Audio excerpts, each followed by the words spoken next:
You can be at a packed gay bar on a Friday night, surrounded by bodies and bass, and still feel completely alone.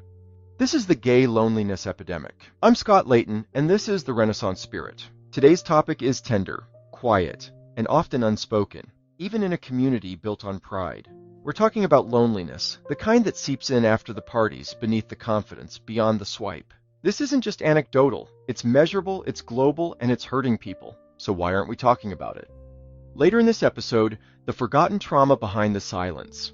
Research from Stonewall UK found gay men report significantly higher levels of chronic loneliness than their straight counterparts. Some studies even suggest LGBTQ+ loneliness rivals or exceeds that of seniors in long-term care. It's not just about being single, it's about feeling emotionally untethered, unseen, untouched, unspoken for. Let's be honest, a lot of us grew up learning to hide our feelings, our bodies, our love. Later in this video, I'll share the one message that stopped a viewer from giving up entirely.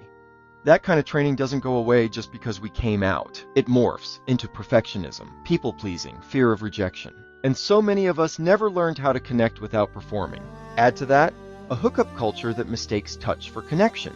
Social media that filters us into tribes of hot enough, and a political climate that still questions our right to exist. And what you get is a generation of men who can, quote, call me by your name, but have no one to call in a crisis. I built this channel because I needed to believe there were still people out there who think, feel, and reflect deeply.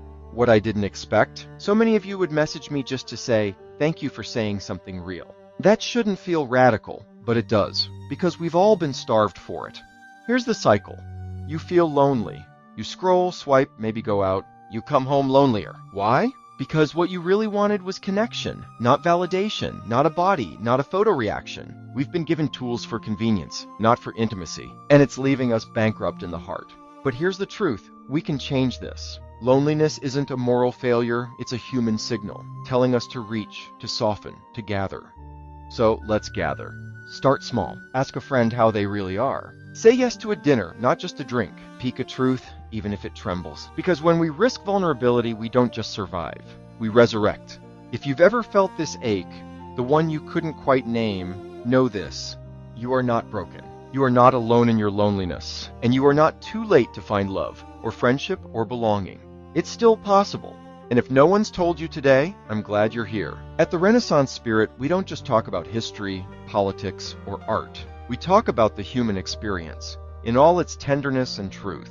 If this resonated, leave a comment, share your story, help someone else feel less alone by reminding them we're in this together. And if you want to reflect deeper, watch my video on why so many gay men feel behind in life. It's all connected. Live the Renaissance Spirit. Speak with courage. Connect with kindness. And remember, being seen starts with being known.